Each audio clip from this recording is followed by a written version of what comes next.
You know, it's weird. There's not a lot wrong that Microsoft is doing right now when it comes to Xbox, and it's a little bit of a weird feeling. I mean, obviously, there's still going to be some things that people aren't going to be happy about, and, you know, again, I think that it really comes down to personal preference.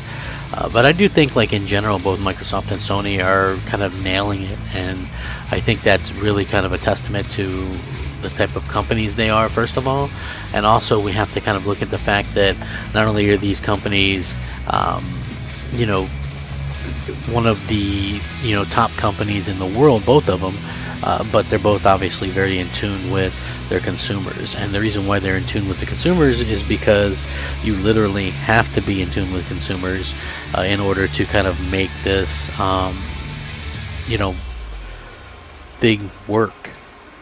That's how these things work in the first place, right? You have to be able to listen to your consumers. A good point of view as to when that doesn't happen and what happens is look at the PlayStation 3. We can look at that launch of that. It was really a fiasco. We can also look at the Xbox One. Really suffered.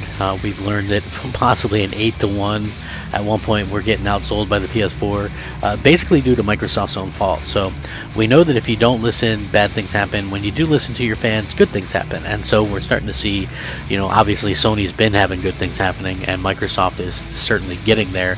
And I think that's what people are going to be very excited about in the future. And I do want to get into this video because this announcement I thought was very cool and was something that I think Microsoft can definitely work on, and hopefully they listen to the fans with this, because if they do, then watch out, because I feel like they're going to be even more dangerous to the PlayStation 5 going forward. But hey, it's going to be an interesting video.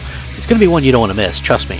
Hey there everyone, I'm the Crapgamer, and of course this is Crapgamer Reviews, your home for gaming news, opinions, reviews, and much more. You'll probably notice some changes around here, and hopefully that doesn't stop you from giving us a like, and possibly even consider subscribing if you haven't already done so. Thank you so much for choosing to spend some of your free time with me today. It really does mean a lot. Happy holidays and all that kind of good stuff. Now that those are over, you know, we can all kind of get on with just kind of living our lives and just having a good time and stuff like that. So I'm very much appreciative to everybody that reached out and, you know, wished me a Merry Christmas and all that kind of stuff. So Merry Christmas to you guys. So anyway, we know that when it comes to PlayStation Plus, they really kind of go all in it. They have almost 50 million subscribers, and so when you release games, you have to do a good job of releasing games. Like, for instance, the ones for January are Persona's 5 Strikers, which is actually a game that's set a few months after the events of the main game, where basically I think it is a kind of a drop-in dungeons where you can do different things, and I think it's kind of like a fighting game or whatever. But yeah, very interesting. And then of course you have Dirt 5, which was a launch game on the PlayStation 5. For PlayStation 4 and PlayStation 5 subscribers, Dirt 5 is the last game from Codemasters prior to its acquisitions by EA. It also developed by former developers of Drive Club and MotorStorm, with the game now available all around. It's a simcade racing game, very much like the Dirt games before it. It does feature a career mode, which maybe many racing fans seem to be leaning more towards now than ever, actually. I love single-player campaigns on racing games. So yeah, that's really cool. And then, of course, you know, obviously looking at, you know, some of the games that they would actually be releasing would be Deep Rock Galactic, which I already talked about previously, was a former Xbox console exclusive. It's a co-op first-person shooter of up to 4 players, complete with space dwarves, destructible environments, procedurally generated caves, and endless alien hordes. The players will take on one of 4 classes: the Gunner, who is designed to obliterate enemies; Scout, and provide light as the Scout Destroy Rock; as the Driller, or defend the team with the structures and turrets as the Engineer. You have to work together to play through it. Again, pretty solid lineup. It's an 85 rated game.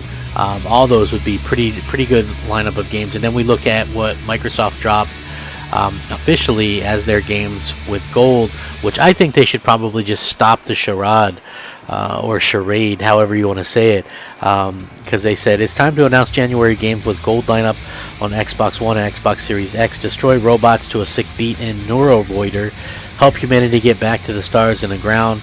And for our classic lineup via backwards compatibility, revisit a legendary arcade shooter in Radiant Silvergun and play a reimagined classic in Space Invaders Infinity Gene.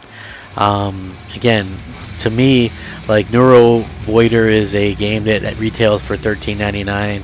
Ground is a $14.99 game. Radiant Silvergun is a $14.99 game. Space Invaders Infinity Gene is a $9.99 game. So, I mean, you know, you hate to look at a gift horse in the mouth or whatever, but it's just, to me, it just doesn't feel like they're really trying that much. And at some point, I feel like they're going to probably have to cut off the 360 games. Although I like getting them, but what have they got left to actually give out at this point, right? Like, I feel like they've already kind of ran out of gas when it comes to that, and I think people would be okay with that if they improve the quality of the games that they're offering from Xbox One. I mean, when you're going back a couple of generations, I mean, to be honest with you, you know, to give those games. So I feel like they could pay a little bit of attention to what the fans are asking for, and, you know, just give us a great game. Give us a game that you know, a good game, and then some smaller games and things like that. I think that's the thing that they could do to really get people excited about the future of what's going on with Xbox, right? Like, if you guys remember when they originally started doing this to kind of copy what you know, they basically, what they're trying to do when they were trying to copy PlayStation Plus in the first place, which was, thankfully, you know, Sony was doing that because that ended up being the competition that Microsoft needed. But remember, they used to offer really good games, although they were older games on the 360 side, but they would at least be like AAAs, and then, you know, the newer ones on Xbox One were usually like more arcadey ones, and now it's like they've totally gone back to like these arcade type games on both, and it just really isn't the most ideal you know, a situation for gamers, you know. And I get it, right? Dirt 5, right? Because I know, and I'm an Xbox fan, so I get it. Dirt 5 was already in Game Pass. I'm not sure if it was the PS5 or if it was the Xbox Series version or what, but I'm sure it was. I'm sure it probably, you know, got the update or whatever, but you know, it's still one of those things where, you know, it can leave Game Pass or whatever once you have it on PlayStation Plus. As long as you're a subscriber, you got it, you know. And I think it's a decent game, especially, you know, for one that can showcase what the PlayStation 5 can do. You can play it at 120 frames. You know, there's just a lot of interesting things that you can do there, and I feel like they've done a good job of getting these games out on the PlayStation side of things. So I do hope that and, you know, I do hope that continues, or they actually listen to the fans. They have so far. You know, they've really done a good job of listening to fans. They've done a fantastic job of paying attention. This is one area I feel like they should.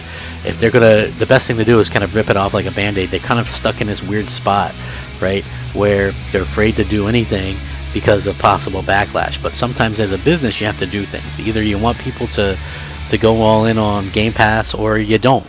Right, like gold is a antiquated kind of notion. It's a yesterday type of thing.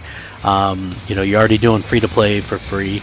I assume that your gold subscribers themselves are just paying for gold itself are probably really low.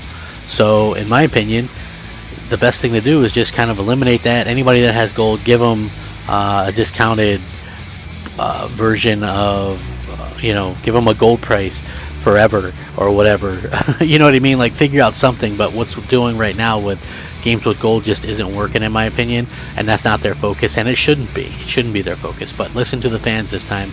Most of them are saying the exact same thing. So with that being said, thank you guys for rocking out with me. Have a great day. Rack 'em up, fact 'em up, crap gamer 'em up, crap gamer out.